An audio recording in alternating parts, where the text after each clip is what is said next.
الرجيم بسم الله الرحمن الرحیم.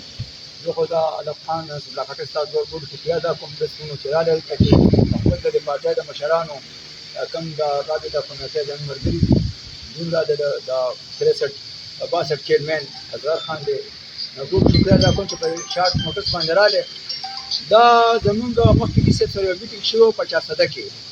تاسو هغوی ته پته هغې کې دا دې صاحب یو لیټر لیکلی و چې را په دا 400 کې دی دا لوډ شیډینګ کم شي او دا لوډ شیډینګ چې دی دا 12 غنټې د بجلي او 12 غنټې د لوډ شیډینګ په دې باندې ټولو مزدور دواره خیر کړو د هغې تقریبا وا چې میاشت قابو ده او هغې کې څه عمل درابل نه کېږي نو څه ځای کې چې دی نو 16 غنټې دی څه ځای کې 14 غنټې دی او څه ځای کې بس لکه 20 شپه اوس 20 غنټې دی. موږ د غونډې ذات 400 خبره ورسره کوله چې بھئی هغه وخت کې صرف ایکسچینج 400 راوغوښتو. ما دې صاحب ته ریکویسټ وکړ چې دې صاحب تاسو موږ دا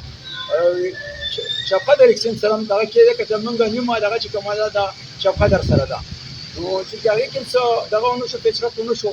اوس په دا خلک کوم هغه ته موږ سترګې وي چې دا شی به ټیک کېږي بجلي به ټیک شي دا غریب خلک دي بجلي که تر ورځې خو بیده شانتي بیا د شپې هم بیا راځي مزدوري کې خواران بیا کله بجلي او کله ني کله چې بجلي راشي نو والټیج ولا کم کی او یو بدل شروع دي نو موږ د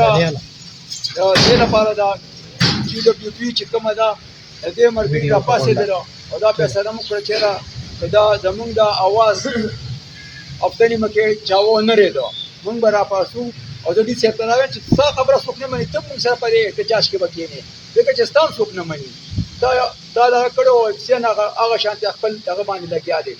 نو موږ به را پاسو ان شاء الله او د دې غریبو خلکو د عوام لپاره به دارونه بندو او دې ته د بجلی بهال شي لکه چې ګرمي د ماشومانی تنگ تورینی غریبانان خلک دي او دا ټول په او کې څوک دروازه مزدوري کوي دا چې نن چې شپه له وځل ګارام په ناغه کړو ته بجلی کمی او کړه څه یو کړنی معموله اوانی راغی چې داس بجلی بند کی نو دا یو رقم وکاو نور د مال مدیر به خبرې کوي ما دا غو چې را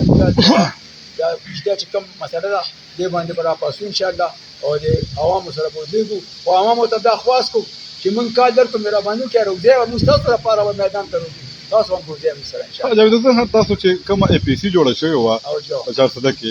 او هغه کې چې دنو مذاکرات شو یو خو تاسو چې ایکسچینج سره دغه وایلیشن وکړو بل کو تاسو ګورئ د تنګي سب ډیویژن هغه کې ایکسچینج دنو بدل شپ خبر الله پکارو پکې نو دغه حواله سره چې دنو د دې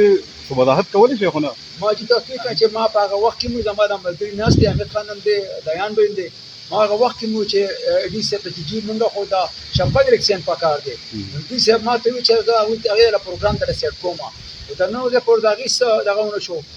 لکه جواز هم شپه در تحصیل دي تنګي تحصیل دي بل دې صحیح راغی د تر کړو او زمونږ